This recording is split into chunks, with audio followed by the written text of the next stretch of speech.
Es importante votar informado y conocer quiénes serán las autoridades que representarán a la región y cuáles serán sus funciones.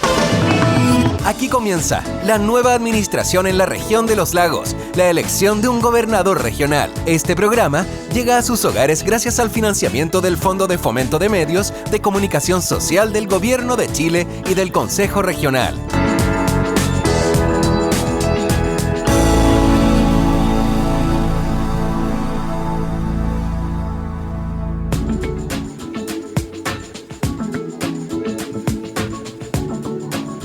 Buenas tardes, queridos amigos, ¿cómo están? Aquí comienza un nuevo capítulo de este ciclo de programas que hemos denominado acá en Radio Sinergia Nueva Administración en la región de los lagos, la elección de un gobernador regional. Como siempre que les habla acá Camila Severio y también me acompaña mi querido amigo Orlando Arévalo. ¿Cómo estás, Orlando? Hola Camila, todo muy bien. Qué bueno. Una nueva jornada en este ciclo de programas, porque hoy tenemos un invitado bien especial. Exacto. Hoy nos acompaña el académico de la Universidad de los Lagos, Gerardo González. Él es magíster en Ciencias Políticas y doctor en Ciencias Políticas y Administrativas de la Universidad de Salamanca, España. ¿Cómo estás, Gerardo? Bienvenido. Ya eres parte de la casa aquí en Radio Sinergia. Hemos estado juntos antes. Sí. ¿Cómo está Orlando? ¿Cómo está Camila? Un gusto en compartir con ustedes estos temas que tanto le interesa a la gente por estos tiempos. Sí, la gente últimamente se comentó por mucho tiempo que a la gente como que no le interesaba la política, pero sí le interesa la política y sí le interesan estas temáticas que algunos creen que no, o me equivoco.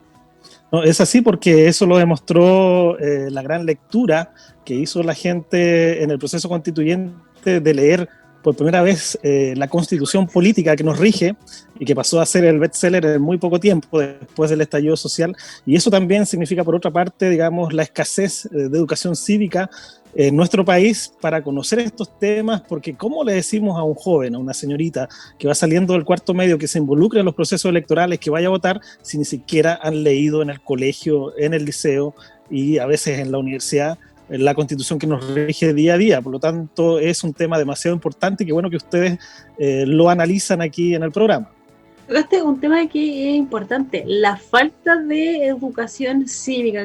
Por mucho tiempo se mantenía y era como parte de las mallas curriculares, por decirlo de alguna forma, en los establecimientos educacionales, educación cívica. Y con el tiempo se fue eliminando y ya en la universidad, si uno no estudia alguna carrera relacionada, tampoco lo ve. Entonces, está muy fuera de nuestro ADN y debiera estar más en nuestro ADN la educación cívica. Por supuesto, pero hay un problema de fondo que seguramente lo vamos a comentar en el programa. Aquí hay un gran problema y es que ni siquiera la Constitución del año 80, a pesar de todos los problemas que tiene, sus vicios, en fin, no contempla en ninguna parte, fíjate tú, 3 derechos que son fundamentales, que tiene que tener una constitución en cualquier Estado de Derecho, que son la garantía explícita y constitucional de los derechos humanos de las personas. Eso en primer lugar. No aparece la palabra derechos humanos en esta constitución, que sí la tienen la gran mayoría de las constituciones en el mundo. El tema también relacionado con los derechos del reconocimiento a los pueblos originarios, tampoco lo tiene, ¿verdad? A propósito de todo lo que está sucediendo en nuestra vecina región de la Araucanía. Y otro derecho muy importante que tiene que ver con los derechos fundamentales de las personas relacionados con los derechos cívicos y políticos. Esa palabra tampoco, ese derecho aparece como muchos otros que ya conocemos y que se han analizado, digamos, en el proceso constituyente por parte incluso de la propia ciudadanía. Pero ahí te doy 3 elementos que no están explícitamente en nuestra Carta Fundamental y que hace que la gente todavía tenga mucho miedo a veces de hablar de política en sus hogares, porque la política como que todavía se sigue viendo como algo peyorativamente equivocado, creo yo, pero la política sí importa y lo hemos visto en estos tiempos, en estos meses, ¿verdad? Porque importa para una nueva constitución, un proceso constituyente, porque importa también para resolver los problemas de la gente en tiempos de pandemia, en esta crisis tan grande que estamos viviendo, donde tuvimos que recurrir a nuestros propios ahorros en la AFP para poder solventar los problemas de una crisis cuando el Estado no es capaz, ni el gobierno, de dar alternativas de solución o de manera muy menguada. Entonces, por supuesto que la política importa y los políticos también, porque gracias a los votos de ellos que se cruzaron y también otros que no sabíamos que iban a estar disponibles, apoyaron la propuesta del retiro de este 10%, donde lamentablemente tuvimos que recurrir a nuestras propias reservas de jubilaciones para solventar en parte esta crisis. Sí, Gerardo, tengo una pregunta, a lo mejor un poco más semántica que pudiera hacer, pero por favor. Se me confundió la cosa cuando me dijiste que la Constitución no contempla los derechos humanos, pero sí contempla el derecho a la igualdad. Y entre igualdad y derechos humanos tengo entendido que el puente no es grande, es un pelo. No, en eso tenemos una discrepancia, Orlando, porque si bien es cierto, se plantea el derecho a la igualdad entre las personas, pero resulta que en el artículo 14 de la misma Constitución y también en el 19 se plantea en uno de sus numerales de que también existe la propiedad privada. Entonces, por una parte, cuando se nos dice que somos iguales ante la ley, por otra parte, se nos dice en otros artículos de la misma Constitución de que existen distintos tipos de derechos. Por ejemplo, para la seguridad social, en el 19 número 9, se dice que van a existir instituciones públicas y privadas que nos van a regular a través de nuestras cotizaciones obligatorias las pensiones, y el Estado solamente será o supervigilará esa situación. No dice que es un derecho que va a proporcionar el Estado para nuestras pensiones y jubilaciones, que solamente supervigilará. En eso específico, porque claro, cuando hablamos de derechos humanos, yo lo asocio a derechos civiles, yo lo asocio a situaciones de igualdad ante la ley, de la no discriminación, de la igualdad de las religiones, en la política y en cualquier actividad humana, en el fondo. Y que otros países le dan derechos civiles, pero en general las constituciones de Latinoamérica, las constituciones del mundo, hablan de igualdad en realidad. Mira, qué bueno que lo tocas. Las diferencias son como un pelito. No necesariamente, porque te voy a dar dos ejemplos, y qué bueno que tocas el tema para aclararlo también, porque a veces se presta para distintos tipos de interpretaciones. Te doy dos ejemplos: la Constitución mexicana y la Constitución argentina, que son dos países federales que ellos reconocen explícitamente en sus primeros artículos la garantía explícita, y está escrita, de los derechos humanos de las personas, así tal cual. No dice derecho a la igualdad, porque eso está en otros artículos más adelante, pero reconoce de manera explícita los derechos humanos. ¿Cómo nos vamos a imaginar que una constitución hecha en una dictadura iba a reconocer los derechos humanos? Entonces hay que partir también de esa base. Estamos hablando de los derechos humanos, digamos, en una cosmovisión de atropello, de violencia y de terrorismo hacia el derecho fundamental de la persona, que es la vida. Entonces, es, digamos, como bastante contradictorio que en una constitución hecha en dictadura se iban a garantizar de manera explícita los derechos humanos. Después, si nos recordamos del informe Rettig, recién ahí, en el gobierno primero de la concertación que estuvo Patricio Aylwin, recién ahí se hizo una comisión denominada Rettig, donde nos enteramos, digamos, de más de 5.000 víctimas de derechos humanos, como lo dice la palabra, que fueron asesinados, torturados y violentados, lamentablemente, por esta dictadura que tuvimos en nuestro país. Entonces, a eso me refería, a ese reconocimiento de los derechos fundamentales de las personas. Pero tengo una duda, si bien la Constitución que hoy día nos rige fue creada en el 80, en época de dictadura, Ricardo Lagos, ya en democracia, hizo una cierta modificación, como que le iba a cambiar, como que quedó en la ambigüedad, y tampoco modificó. O sea, estamos hablando de que la Constitución puede ser modificada. Se le podría haber colocado la palabra tan simple como el reconocimiento de los derechos humanos, y tampoco lo hicieron. Entonces aquí hay una transversalidad de, como dice Orlando, si bien la línea entre la palabra igualdad y la palabra derechos humanos es muy delgada, es delgadita, podría para muchos entenderse que es lo mismo, pero varios quieren que diga derechos humanos.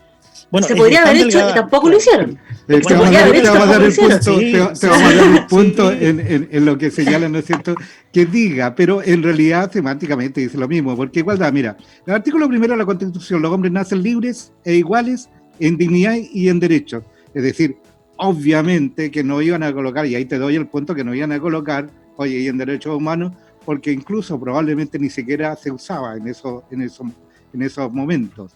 Después, obviamente, que la palabra derecho humano tuvo una connotación distinta para todo este devenir de nuestro país, y obviamente que la Constitución no la modificaron en todas las veces que se modificó desde de ahí para adelante.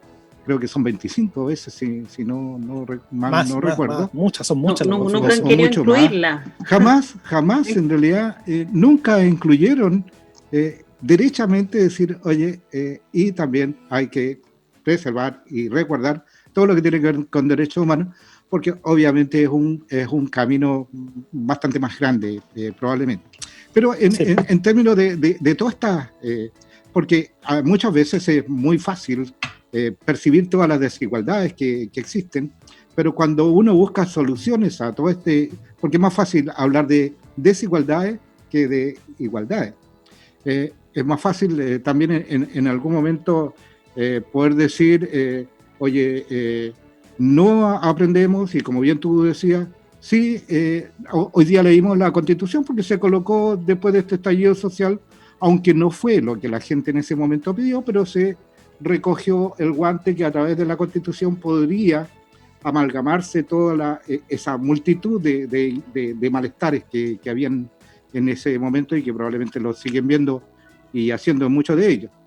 Pero a lo que quería llegar, cuando uno quería hacer de alguna manera esta similitud, cuando la persona es religiosa, cuando la persona va a la iglesia, lo mínimo que puede leer es la Biblia y para saber qué es lo que dice su religión.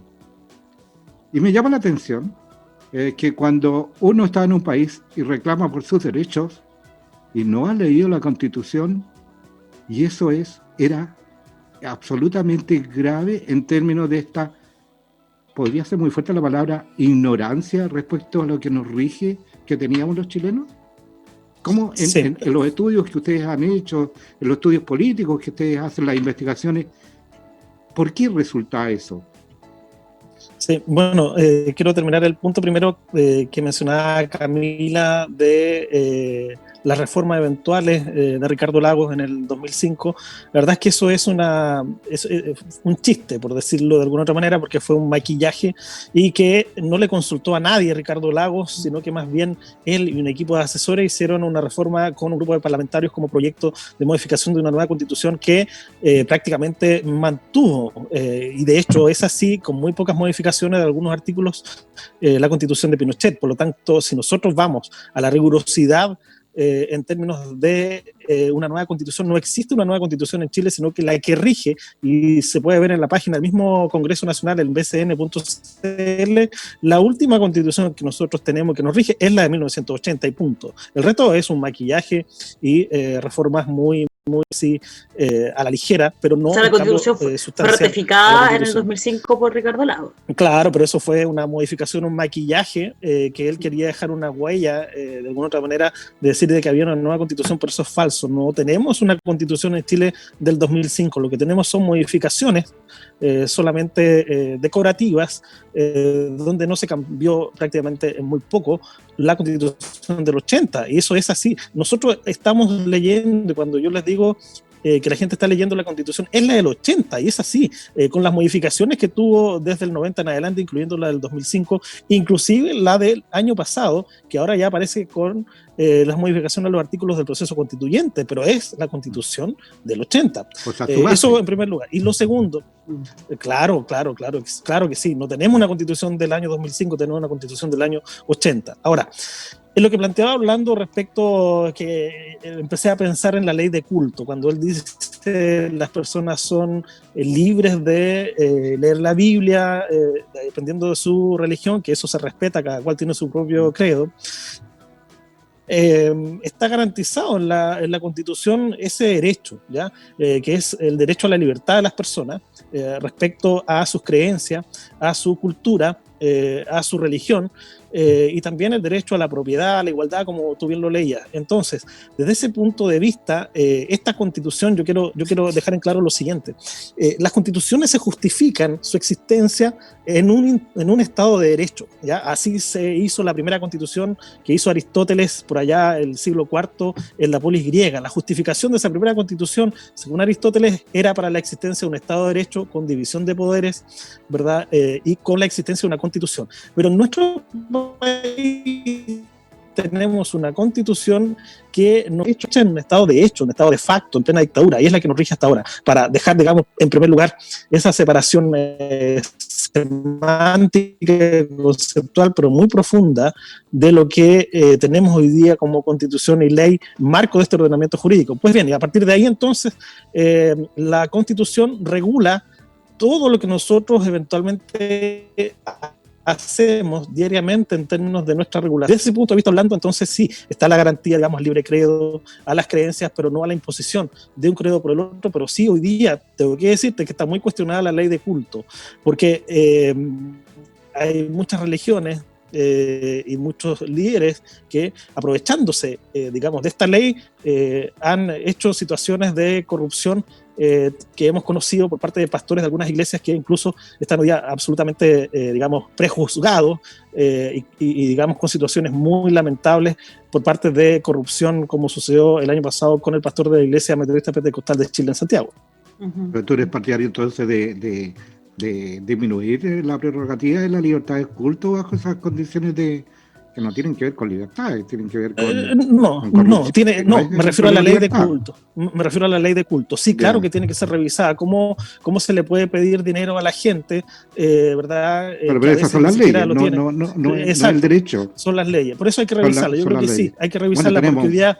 Tenemos muchas leyes malas en persona, yo respeto las religiones, pero sí hay personas que se aprovechan y que a veces sin escrúpulos abusan de distintas leyes, no tan solo de la libertad de culto, sino que de muchas leyes que se las saben por libro, y por supuesto que algunos saben más las interpretaciones y los manejos de las leyes que otras personas. Y eso pasa lo mismo con la educación cívica.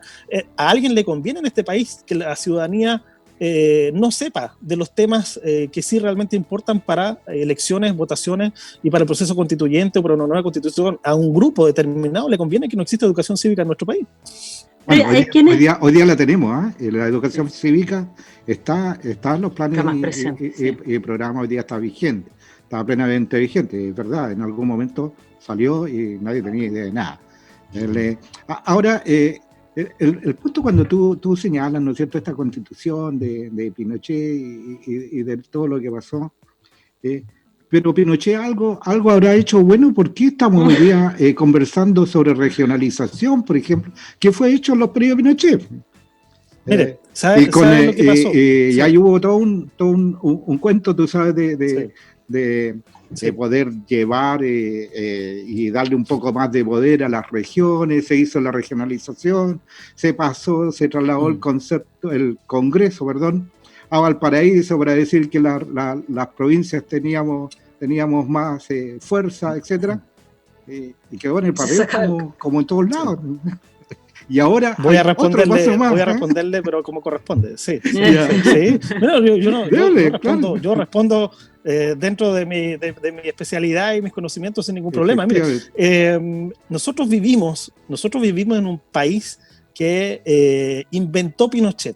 ¿Ya? Esa es mi postura y la voy a fundamentar en pocos minutos o segundos. ¿Y por qué vivimos en el país que inventó Pinochet?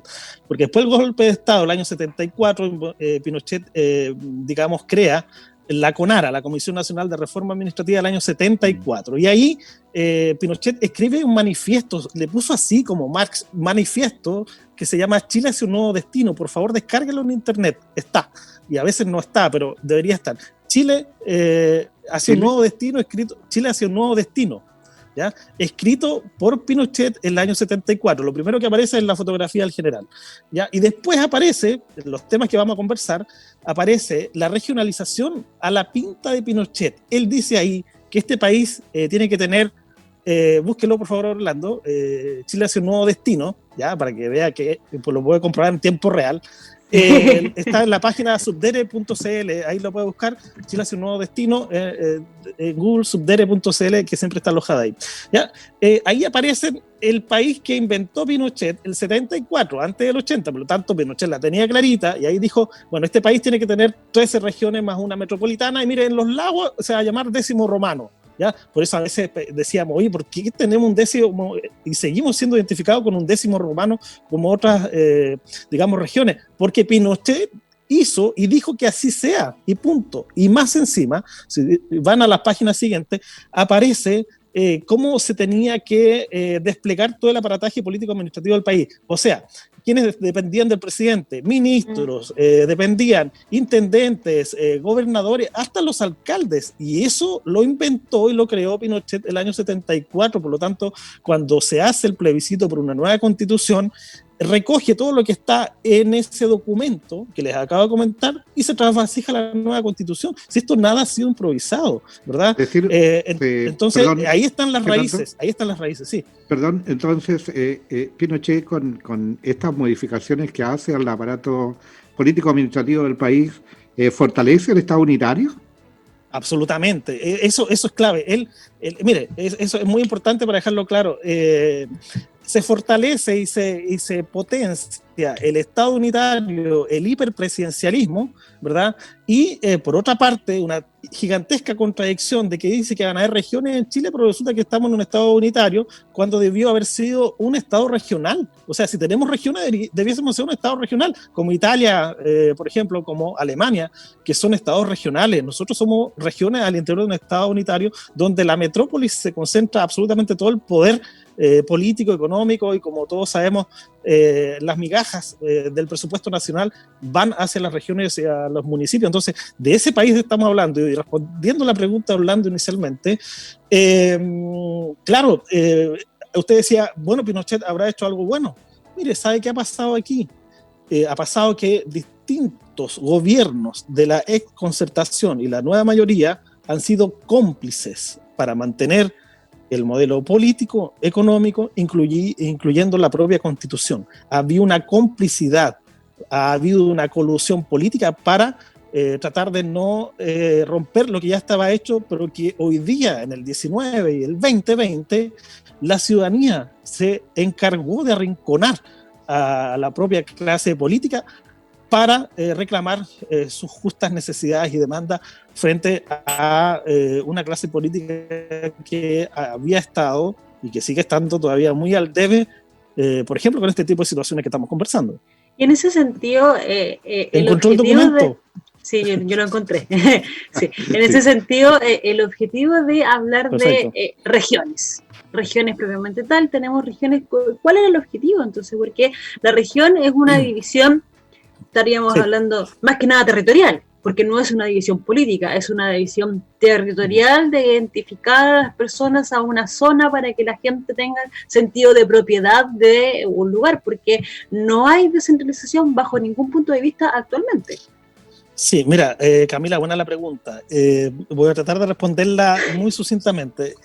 Mira, nosotros estamos en un Estado unitario con una alta centralización y donde lo máximo que te da un Estado unitario, ¿verdad?, es la descentralización. Por lo tanto, cuando todos hablan y dicen, oye, queremos más descentralización, lo que se está haciendo es potenciar más el propio Estado unitario. Aquí lo que debiésemos empezar a hablar, ¿verdad?, es no de descentralización, sino que de regionalización, ¿ya? Que es distinto, porque significa darle un pedestal superior a las regiones que nunca lo han tenido en nuestro país. Entonces, de eso estamos hablando, y es por eso tan vital e importante, que seguramente lo vamos a comentar luego, la elección del intendente, del gobernador o gobernadora regional próximamente, porque yo les voy a decir una cosa. Bueno, voy a terminar el punto de Camila. Entonces, claro, estamos en un estado absolutamente unitario que potencia la descentralización, pero otra cosa es la regionalización. Por eso tenemos que empezar a mirar que este proceso constituyente, eventualmente una nueva constitución, si el soberano lo decide así, va a dar pie incluso a empezar a pensar en un nuevo tipo de Estado, en un nuevo tipo de gobierno. En una de esas podemos empezar a pensar en un Estado mixto, en un Estado más regional. Federal no creo, porque hubo un intento el año 1826, en la Constitución de 1826, fue la única constitución que consagró, ojo, la existencia de un Estado federal en Chile, fue la única vez, y esa constitución duró solamente un año, después hubo un golpe de Estado, pero fue la única vez en nuestro país donde se eligieron a los intendentes. Imagínense cuánto ha pasado del 1826 al 2020 o al 2021 para elegir al intendente. Entonces estamos hablando de ese tipo de concentración y de discriminación a que las personas no puedan elegir democráticamente a su autoridad máxima regional. Entonces, de eso se trata, Camila. Lo otro me olvidé un poquito, pero ya me voy a acordar de lo que te quería comentar respecto a lo que me estabas planteando. Mientras te recuerdas, quiero también recordarle a nuestros amigos, porque todos se preguntan, oye, ¿y con quién están conversando? Si bien es cierto, cuando estamos en vivo y en directo y con imagen en las redes sociales, aparece el nombre de nuestro invitado, ¿no es cierto? Y para aquellos que nos están escuchando, nuestro invitado es el doctor en Ciencias Políticas y Administrativas, Gerardo González, de la Universidad de los Lagos, la ULA. Estamos en una entretenida conversación e incluso hemos llegado a tocar algunos puntos medio filosóficos de lo que tiene que ver con la política y con nuestro quehacer. Bueno, y recordarle a nuestros amigos que este programa llega a sus hogares gracias al financiamiento del Fondo de Fomento de Medios de Comunicación Social del Gobierno de Chile y del Consejo Regional. Y como tú dices, estamos hablando de un tema que es tan importante y tratar de simplificar el lenguaje de lo que es la Constitución y cómo nos regimos, claro, cómo nos gustaría regirnos también. Que sí, porque hay, ¿no es cierto? Hay mucha profundidad en esto, porque cuando nace una ley hay que ver también bien de dónde viene. Y la idea de este programa precisamente es ir aprendiendo, no es llegar, oye, no es la ley, y ahí llegó y hay como imposición. Pero diferente es cuando la comprendes, cuando entiendes para dónde va la micro, en el fondo, qué es lo que pasa, de dónde viene y para dónde va. Cuando estábamos hablando de modelos de gestión político-administrativa, hablábamos, ¿no es cierto?, que en ese periodo, cuando se echan de la regionalización, era un modelo de Estado unitario, centralizado, 100%. Y hoy día se está planteando un modelo de Estado, sigue siendo unitario, descentralizado. Y Gerardo, doctor Sepúlveda, nos dice, oye, no, debería ser un modelo, le pongo la palabra, unitario regionalizado. Un Estado regional. Estado regional. Regional.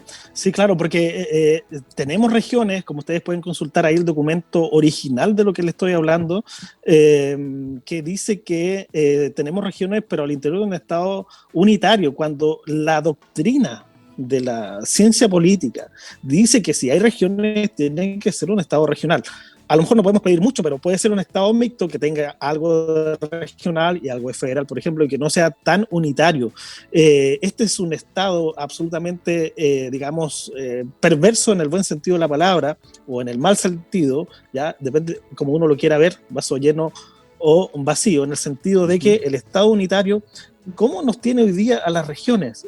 Nosotros no tenemos un presupuesto regional autónomo. Lo que tenemos es un presupuesto que lo determina la DIPRES en base al presupuesto anterior y te da un poco más para el año siguiente. ¿Y qué hacen los consejeros regionales? Solamente lo aceptan, ¿verdad? Porque tampoco tienen la potestad ellos, ¿verdad?, de pedir presupuesto adicional al Estado cuando te dan solamente lo que te corresponde según los criterios de la Dirección de Presupuesto Nacional. O sea, ¿por qué la DIPRES tiene que ser el ente rector que determine cuántos recursos necesita cada región si ni siquiera conocen a veces las realidades regionales? Y eso hay que decirlo con todas sus letras. Así es, pero ahora vamos a la figura porque se cambia y esta ley, buena o mala, como le digan, porque la podemos, ¿no es cierto?, empezar literalmente a descuartizar y le podemos encontrar muchas cosas malas, pero también tiene muchas cosas buenas. Al menos, desde mi perspectiva, se dio un paso. Y ese paso va tendiendo hacia una regionalización efectiva, probablemente. Y ahora, en lo malo, desde su opinión, doctor, dos cabezas en una región, ¿por qué se llegó a esa figura? Sí. A ver, me acordé para el contexto, la última parte de la pregunta de Camila. Mire, si desde 1826 no hemos elegido a los gobernadores regionales hasta el 2021 eventualmente, porque pueden seguir pasando cosas en esto de la elección de los gobernadores regionales. Estamos hablando de eso, de que los alcaldes también hasta fines de los 80, hasta el término de la dictadura, eran designados, ¿ya? Entonces, llegamos recién al año 2013 con la ley de gobiernos regionales y la ley complementaria para la elección de los consejeros regionales del año 2013, y estamos hablando que desde hace poquito nomás que estamos eligiendo a las y los consejeros regionales, y también el año después, el 2004, recordemos que se elegía en una misma papeleta de entre todos los candidatos y candidatas a concejales, ¿verdad?, al alcalde, y esa papeleta recién se separa el año 2004. Entonces estamos hablando que del 93 al 2004 se produce una separación, ¿verdad?, y una mayor libertad de representación para que la ciudadanía pueda votar libremente por sus consejeros regionales como por concejales, y en una papeleta distinta solo de alcalde. Entonces estamos hablando de ese tipo de transformaciones lentas en democracia, como así también de que el único aporte que ha habido a la regionalización de Pinochet ha sido dividir dos regiones, que una es la nuestra, con Valdivia, Los Ríos, ¿verdad? Y eso sería todo. Entonces de 13 pasamos a 15. Ese sería el aporte, dividiendo dos regiones. Pero volvemos, entonces, seguimos en la división territorial y no en la descentralización ni en la regionalización, a pesar de que se habla el concepto de regionalización, es división territorial. Pero agregarle y preguntar en ese sentido, Gerardo, el tema de no se sigue maquillando esta regionalización o descentralización, como se le quiere llamar, con elecciones como de los consejeros regionales, bajo la lógica que sí, si bien son electos popularmente y se les dijo, les vamos a entregar funciones que hasta el día de hoy no llegan, está pasando exactamente lo mismo con la elección de los gobernadores regionales. Se aprueba la ley, se van a elegir, pero sin ninguna función. Entonces no es seguir maquillando. Ahí respondo las dos preguntas de Orlando y la tuya.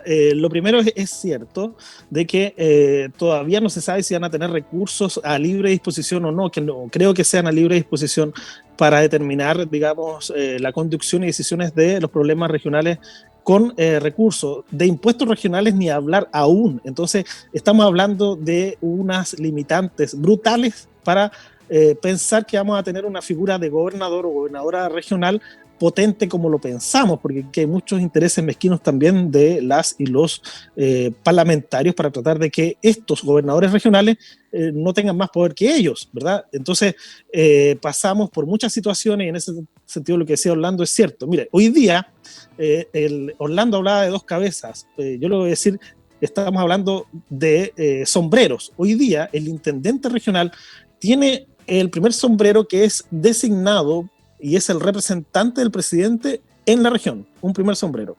Segundo, si es representante del presidente, segundo sombrero es el intendente, la máxima autoridad de la región. Tercero, es presidente del Consejo Regional y de todos los servicios públicos. O sea, estamos hablando que hoy día, en vez de dos cabezas, tenemos a alguien que ocupa tres sombreros a lo menos en la región y que nadie ha votado por esa persona. Es alguien que es servil al presidente o presidenta de turno, ¿ya?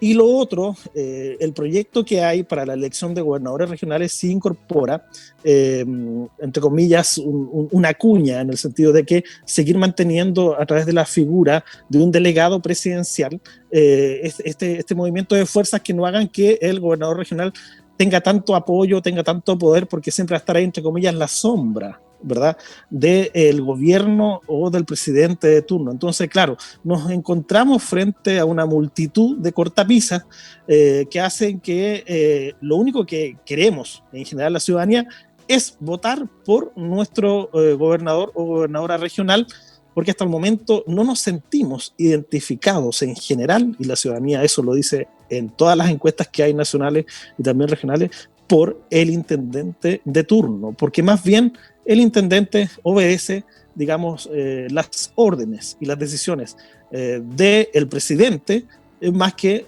las necesidades propias y demandas que tiene la ciudadanía.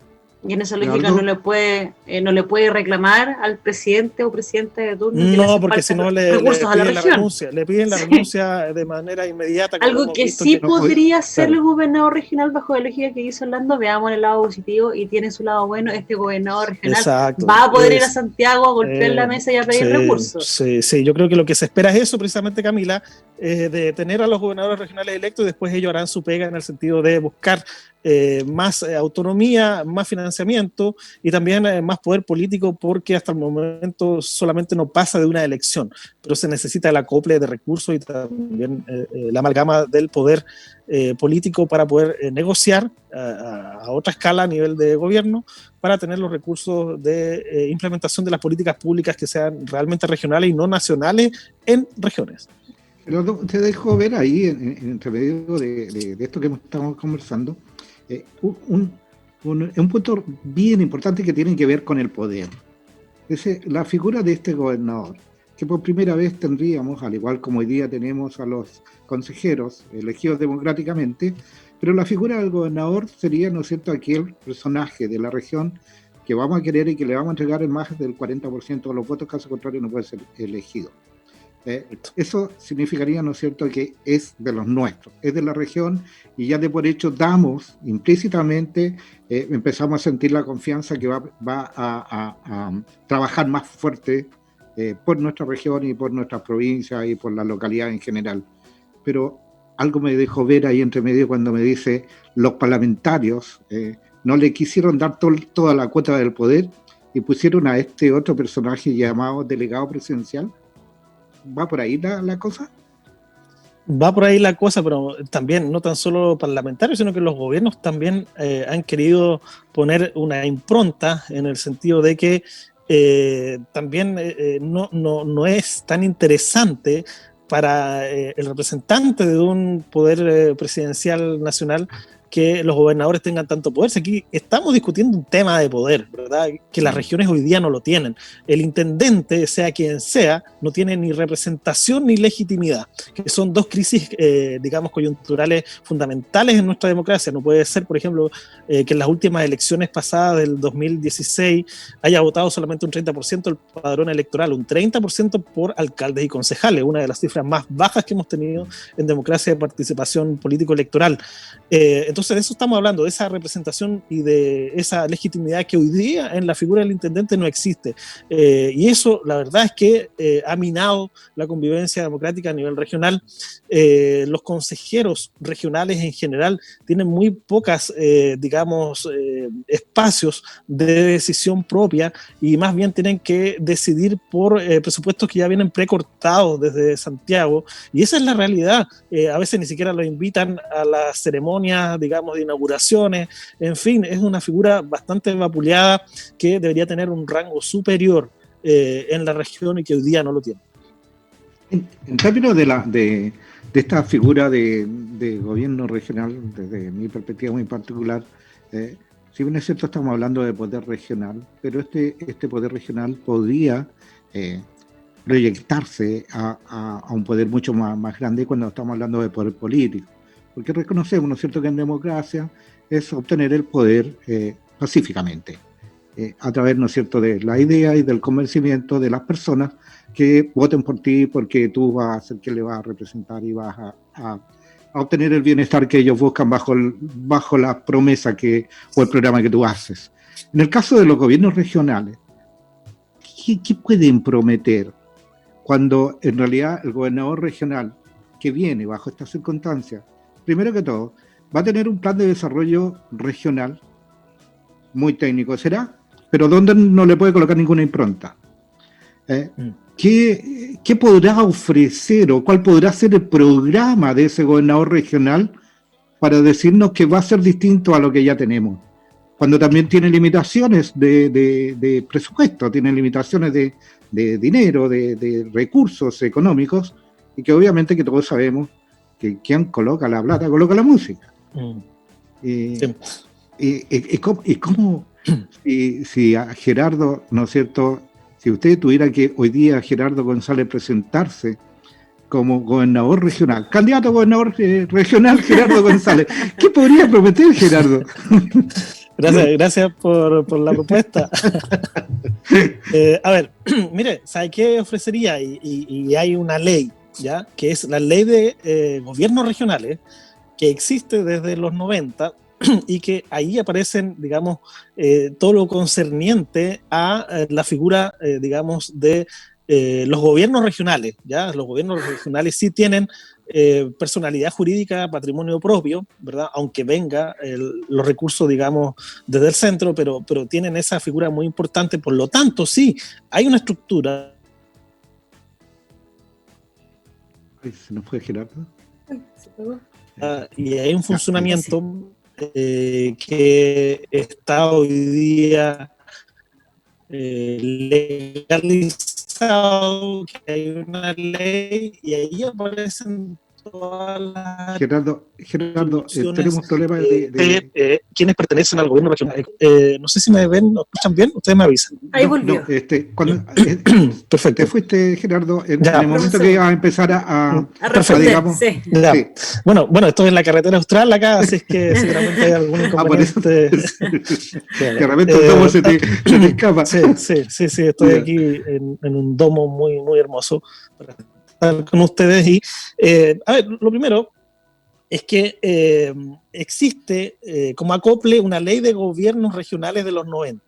Y en esa ley está consagrado todo lo concerniente a lo que tiene que hacer un gobierno regional. Todos los servicios públicos que son un sinnúmero, que le dan potencia a este gobierno regional y que son vitales para el funcionamiento, digamos, de la implementación de políticas públicas para la ciudadanía que vive en la región. Lo que no considera, digamos, esa ley de gobierno regional, que sí sirve para hacer una buena campaña hablando, es que, por ejemplo, ahí están consagradas todas las atribuciones que tiene que tener un gobierno regional y que son bastante, incluso más que las que tiene una gobernación o que incluso las que tienen los municipios. Entonces, ojo con eso, los municipios sí se apartan un poco porque ellos tienen personería jurídica y patrimonio propio. El gobierno regional tiene una figura, digamos, más bien descentralizada y desconcentrada porque tiene recursos que provienen desde el centro, pero lo que sí seguramente se va a hacer en algún momento, ojo con lo que les voy a decir, es que esta proyecto de ley para gobernadores regionales se va a complementar con una ley de financiamiento de recursos y también seguramente se va a modificar la ley que le estoy diciendo de gobernadores o de gobiernos regionales para incorporar la figura del gobernador regional porque hasta el momento no existe. Entonces, cuando exista seguramente se va a tener que hacer ese acople legal para que en la ley actual de gobiernos regionales se incorpore la figura del gobierno regional. Miren lo que estamos hablando, esos son los vicios legales de una democracia que ha ido bastante lenta en este reconocimiento de libertades, ¿verdad? Y de reconocimiento de elección de la ciudadanía de sus propias autoridades regionales. En ese sentido, ¿no crees que a nivel de clase política en general, remontémonos a los años que sea, porque por lo que estamos viendo siempre ha sido lo mismo, sí, siempre como te lo planteé hace un par de minutos atrás, este afán como de maquillar que estamos entregando poderes a las regiones cuando no es así, porque están los cargos, pero sin funciones. Este afán de la clase política en general, transversal, sin importar el partido, sin importar el gobierno que haya sido, de seguir pensando, no, es que yo sé lo que necesitan, entonces yo soy papá Estado y yo tengo que saber y sé lo que ustedes necesitan, por ende, claro. ¿Para qué van a elegir a sus representantes si ya tienen a su alcalde? ¿Para qué? Si a nivel de políticas sociales, a nivel de políticas ministeriales, de vivienda, de salud, yo sé lo que la gente necesita. Y se han enfrascado en ese creer saber y que no quieren soltar ese creer saber. Sí. Bueno, Camila, ahí te tengo que llevar a lo siguiente. ¿Ustedes saben cuántos partidos políticos existen en el país? ¿O cuántos existen en la región? ¿O cuántos existen en la región? Buena pregunta, ¿no? Buena pregunta. Buena pregunta, no. Mira, uno se queda con los clásicos. Sí. Mira, en el país, al día de hoy, existen 25 partidos políticos. Y en la región, 18 partidos políticos de los 25, vale decir, tenemos presencia de 18 partidos nacionales en la región. ¿Dónde está el problema ahí, Camila, hablando? En que la ley de partidos políticos y la ley electoral permite que suceda eso. ¿Por qué? Porque no se puede crear un partido político según esta ley, y vamos ahí a otro problema digamos, de alto desprestigio de los partidos en la ciudadanía y de los políticos, porque no se puede crear un partido 100% regional. No existe el partido de la región de los lagos y nunca va a existir bajo esta ley porque tiene que ser o crearse un partido con 3 regiones, digamos, contiguas o vecinas, o 5 más dispersas. Y desde ese punto de vista, por eso que tenemos representantes políticos que vienen de otra región, Moreira, por ejemplo, el senador, y otros muchos más que nunca habían conocido la región, pero que la ley de partidos políticos y los políticos saben perfectamente que lo pueden hacer. Y la ciudadanía se pregunta, bueno, ¿y por qué tengo que elegir a este tipo que es de Santiago, verdad? Porque la ley de partidos permite eso, que no existan partidos políticos 100% regionales, y que bueno que podamos acotar y ver estos temas aquí en su programa, porque claro, mucha gente que a veces ni siquiera ha leído la Constitución, ni siquiera ha leído las leyes de partidos políticos y de sistemas electorales, pero tratamos de resumirlo acá en simple. Entonces, como no se pueden, o sea, no hay un partido político de los mapuches, no hay un partido político de los pascuenses, ni de la región de los ríos, ni de los lagos, etcétera, etcétera, porque la propia ley no la han cambiado, ni la ley de partidos políticos, ni el sistema electoral, por lo tanto esto va a seguir así. Entonces no nos extrañemos el día de mañana. En las 8 elecciones que hay, el 2021, probablemente las y los constituyentes, o probablemente las y los gobernadores regionales vengan de otro lado, ¿verdad? Y no sean necesariamente de nuestra región. Entonces, así es, y así ha funcionado la democracia, con la colusión política de distintos sectores para no moverles mucho, digamos, su redil, y eso ha sido así. Entonces va a llegar el momento en que hay que cambiar eso, porque hoy día, por eso la gente siente que no son representados por sus autoridades políticas de parlamentarios, porque la ley permite que venga cualquier otra persona militante de un partido X y se oferte en cualquier región del país, y sería, porque eso la ley lo permite. Así es. O sea, ser gobernador regional es un experimento porque se va a encontrar con muchas vicisitudes, partiendo, ¿no es cierto?, por estas esferas de poder que son tan cerradas y tan aglutinadas, que no dejan, ¿no es cierto?, que sean penetradas por ningún lado. Y nos tiran dulcecitos por uno u otro lado, pero sigue siendo y sigue manteniéndose lo mismo.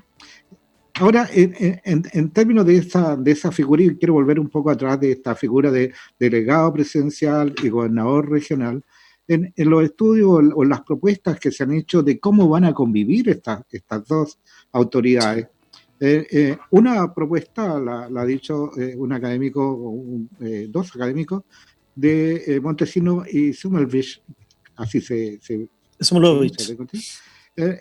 Ellos dicen que pueden, ¿no es cierto?, convivir a media, porque siempre los poderes van a estar ahí vigentes. ¿Qué pasa cuando el intendente tiene una visión o es de un partido político determinado y el gobernador regional tiene otra, digamos, característica política? Se van a enfrascar, ¿no es cierto?, en luchas de poderes, y al final los que van a perder es la región. Y después, ¿no es cierto?, los académicos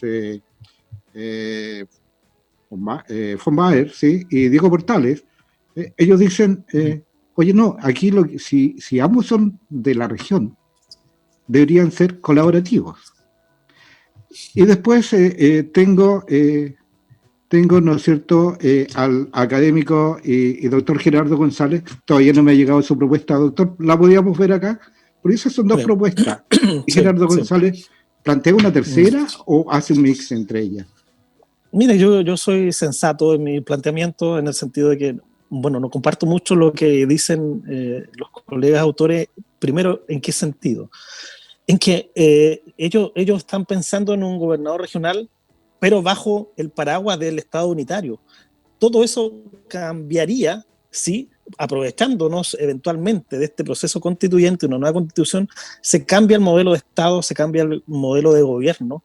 Estaríamos hablando entonces de otro Estado que, por ser distinto a este exageradamente unitario e hiperpresidencialista, le daría eventualmente muchas más atribuciones y recursos a este gobernador regional. ¿Sí o no? Sería completamente distinto. Entonces, la tesis de los colegas no va o no apunta a modificar el Estado que tenemos. Esa es mi primera crítica, ¿ya? O mi planteamiento. Lo segundo es que otra cosa que no se ha dicho y que la vamos a revelar aquí, en esta propuesta que hay de imponer a este delegado presidencial, en ninguna parte se ha dicho que sea de la región. O sea, perfectamente nos puede imponer a un delegado o delegada presidencial que sea de Santiago o de cualquier otra región del país. Por lo tanto, no hay ninguna garantía de que ese delegado o delegada sea de la región. Sí, el gobernador regional, ¿verdad? Pero hay que por eso leer muy bien los proyectos, porque está lleno de letras chicas. Entonces, como ya estamos mal acostumbrados, pero nos hemos dado cuenta de que detrás de cualquier ley o anuncio hay muchas letras chicas, entonces hay que tener máximo cuidado con este tipo de situaciones, porque lo que sí es cierto es que esta es una gran oportunidad para que después de 1826 podamos elegir a nuestra máxima autoridad. ¿Y por qué no se ha elegido? Bueno, y ahí me acordé de la última parte de la pregunta de Camila hace un momento atrás. Camila, ¿por qué no se ha elegido la figura del intendente hasta ahora? Y eso tiene una explicación que tiene que ver con nuestro diseño de república desde la independencia, desde el colonialismo hasta ahora, que es que el gobierno central no le interesa desprenderse del poder que tiene en todo el territorio. Acordémonos cuando Pinochet decía, a lo mejor me voy a encontrar un poquito más jadero, pero él decía en su discurso, yo me acuerdo perfectamente, que en este país no se mueve ni una sola hoja sin que él lo supiese, ¿verdad? Sin que él lo supiese. Y eso era así.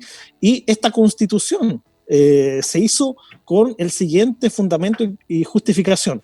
La constitución que tenemos, que es del 80, se hizo con la justificación de la seguridad nacional. Imagínense, la justificación de esta constitución es la seguridad nacional. Hoy día tenemos problemas, o hemos tenido algún problema de seguridad nacional, tal vez sí, entre los 70 y 80 con nuestros vecinos, pero nunca pasó más allá que eso. Pero que sea la justificación la seguridad nacional y no el desarrollo y el bienestar de la ciudadanía, estamos hablando de una constitución absolutamente obsoleta. Eso es algo que se ha mantenido en el tiempo, más allá de lo que planteó Augusto Pinochet, lo ha mantenido. Odiemos a Elwin, sí, claro, porque era un gobierno de transición, pero lo mantuvo Frei, lo mantuvo Lagos, lo mantuvo Bachelet, lo mantiene Sebastián Piñera como presidente y lo ha mantenido claro. No lo dicen, pero bajo la misma lógica se puede entender, no quiero que en este país nada se mueva sin que yo sepa, porque claro, siguen esa lógica. Y la clase política da a entender que quiere mantener esa lógica. La única modificación sí, claro, fue la elección de los alcaldes. Es cierto, eso es muy cierto, Camila, porque ¿a quién le interesa perder poder? A nadie, ¿verdad? Entonces, aquí de alguna u otra manera se ha mantenido el poder en todo el país, controlando las regiones, controlando que la persona que dirige la región sea alguien de máxima confianza del presidente. Si recordemos la votación del 10%, el hijo del intendente votó en contra, ¿verdad? Alineado absolutamente con el presidente, el gobierno y los parlamentarios de la UDI y Renovación Nacional. O sea, hay una línea directa, hay un alineamiento perfecto en la línea de mando del país a través del Estado unitario y del gobierno centralizado e hiperpresidencialista.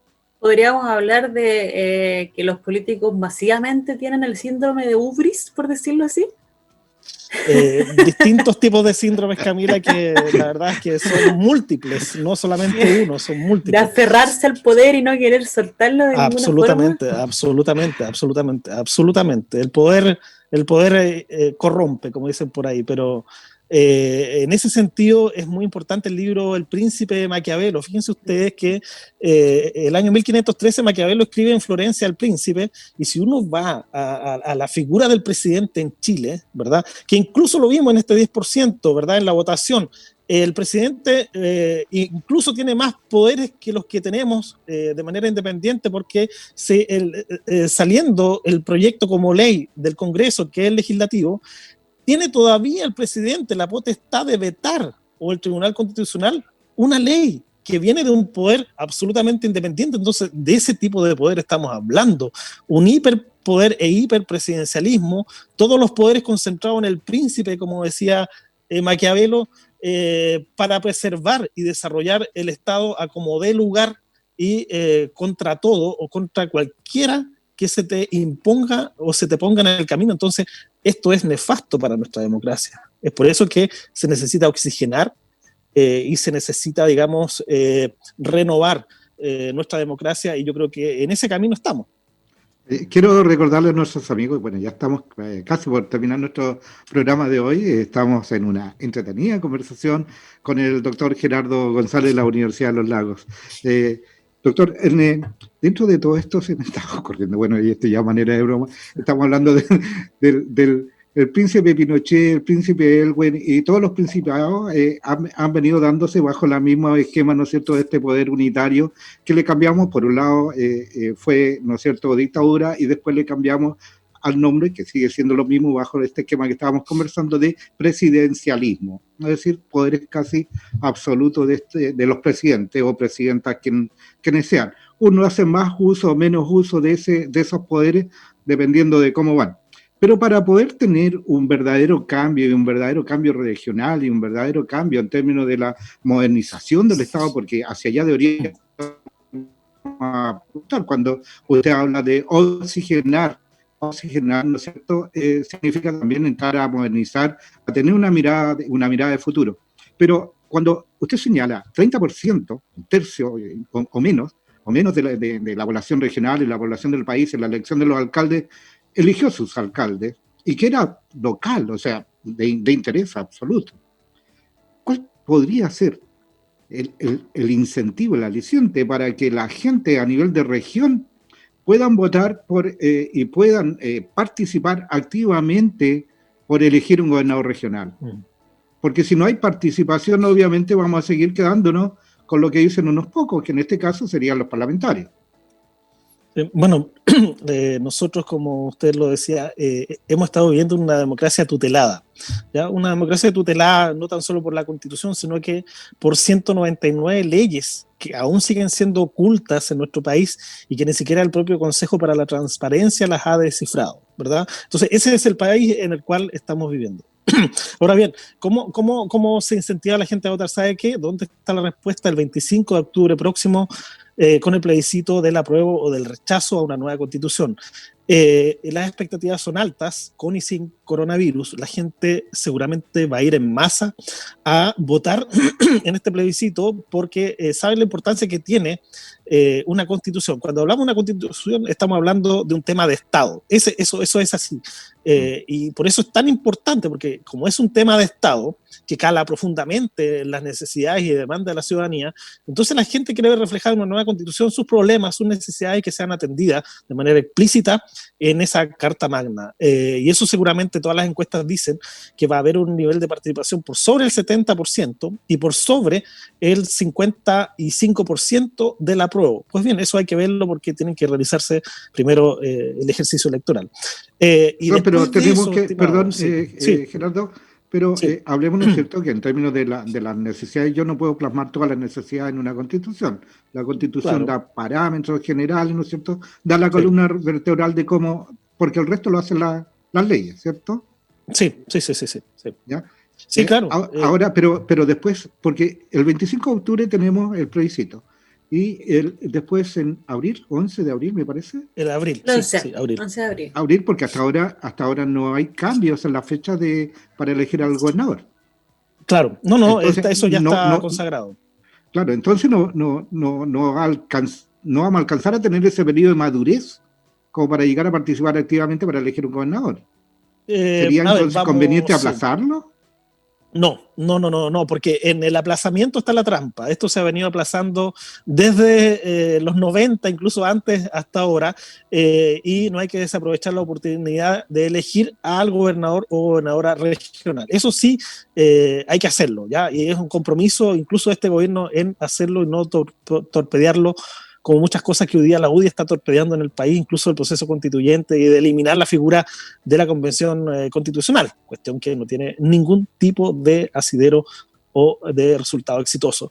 Entonces, sí, la gente va a ir a votar. El problema es que, mire, aquí entramos en otro tema que voy a explicar muy cortito, y es que estamos llenos de fórmulas electorales para elegir a los representantes, de que algunos salen, hablamos de ese 30%, pero algunos salen con mucho menos o con un poquito más. El propio presidente de la República, si nosotros sumamos la votación del padrón electoral, nos salió con más allá de un 37% de votantes efectivos.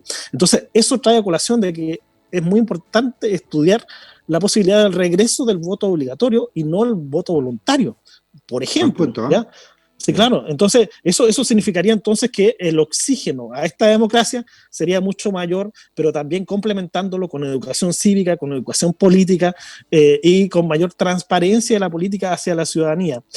Los políticos en general han sido poco transparentes y también los presidentes también. Es por eso que ya la gente no permitió más letras chicas, por ejemplo, del presidente actual. Ya no se tolera más letras chicas en nada, porque los anuncios son grandilocuentes, pero cuando uno lee el anuncio está lleno de cortapisas y donde prácticamente muy pocas personas pueden acceder a los beneficios como se ha demostrado en esta crisis.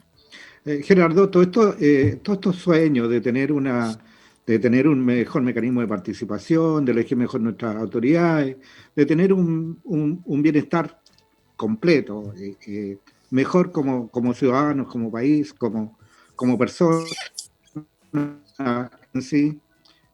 Viene ahora esta pandemia y nos golpea, pero súper fuerte.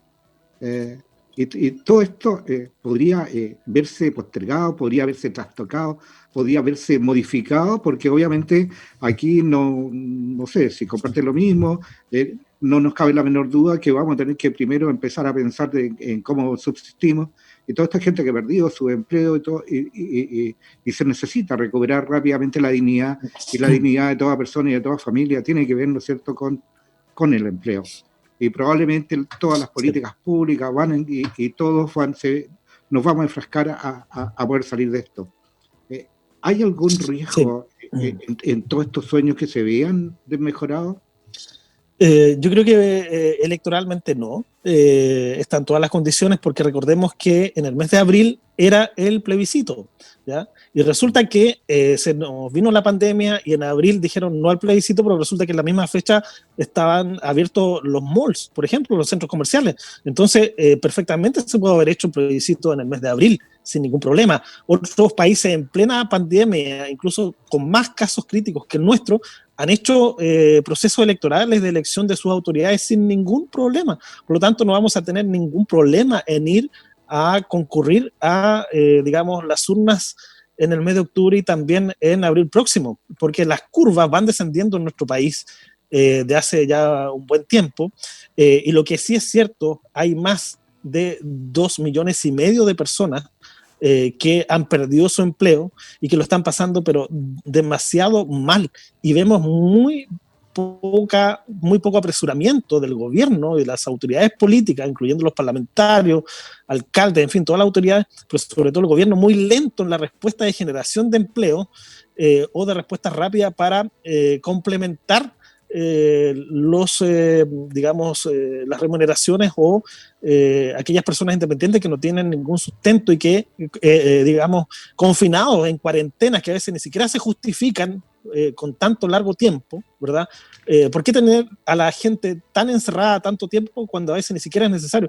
Fíjense ustedes que en Puerto Montt la curva, desde que empezó la cuarentena indefinida, ha ido en absoluto descenso y están prolongando más digamos, el confinamiento, y agréguele a eso que estamos en estado de sitio o de emergencia, como le llaman. Entonces, 2 restricciones a la libertad de las personas, donde incluso ya estamos a 2 meses del plebiscito y estamos todos confinados, o sea, no puede ser. Entonces, algo está pasando ahí, yo creo, también con el manejo de las cifras y las decisiones de mantenernos confinados durante tanto tiempo. Sí, bueno, son temas que nos da por una conversación extremadamente mucho más larga y seguir explayándonos, porque hay hartos puntos que quedan también ahí pendientes, el tema de las elecciones, que podríamos migrar a elecciones por correo como las tiene Alemania también, que es una gran alternativa, modernizarnos en ese sentido, pero se nos fue el tiempo, Gerardo, de verdad que nos gustaría seguir aclarando muchas otras dudas, pero no tenemos más tiempo para seguir conversando, y te agradecemos muchísimo tu tiempo para aclarar ciertos puntos, ciertas dudas que son un poco más técnicas, simplificando el lenguaje para que la gente pueda entender y le quede más claro este proceso nuevo que se viene con esta nueva figura regional que vamos a tener, figura que va a ser elegida democráticamente hablando. Sí, bueno, agradecer, digamos, la invitación, siempre disponible, y por supuesto que, como tú lo mencionas, ¿por qué no hemos tenido voto electrónico, siendo que están los recursos, está la disposición? Es porque a lo mejor está el temor de que van a votar muchas más personas de las que se pretende que voten. Claro, si esto está todo manejado de una manera extraña, entonces da para pensar mucho, ¿verdad? En un país que se supone desarrollado a media, aunque sea, ¿por qué no tiene voto electrónico? Entonces, bueno, quedan muchas interrogantes, Camila, Orlando, y yo la verdad es que agradezco la invitación y siempre disponible para conversar sobre estos temas tan importantes hacia la comunidad. Así que muchas gracias y bueno, hasta pronto. Gracias a ti, doctor Gerardo González. Él es magíster en Ciencias Políticas y doctor en Ciencias Políticas Administrativas de la Universidad de Salamanca, España, y académico de la Universidad de Los Lagos. Un grato placer conversar contigo, doctor. Sí. Hemos aprendido mucho en el día de hoy y esperamos que nuestros amigos, nuestros auditores también lo hayan hecho. Exacto, y bueno, una muy buena plática con Gerardo. Sí, y recordarles que este programa llegó a estos hogares gracias al financiamiento del Fondo de Fomento de Medios de Comunicación Social del Gobierno de Chile y del Consejo Regional. Así que muchas gracias, Gerardo, por tu tiempo. Muchas gracias, hasta pronto. Chao, adiós. Y nos vemos en el próximo programa con otro tan interesante invitado como en el día de hoy. Chao, chao. Chao. Hay que más esperar. Gerardo, te pasaste.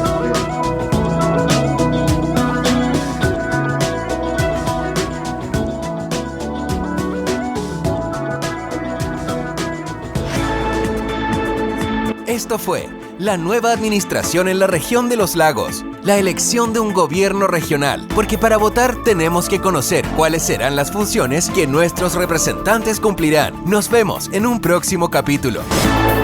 Este programa llegó a sus hogares gracias al financiamiento del Fondo de Medios de Comunicación Social del Gobierno de Chile y del Consejo Regional.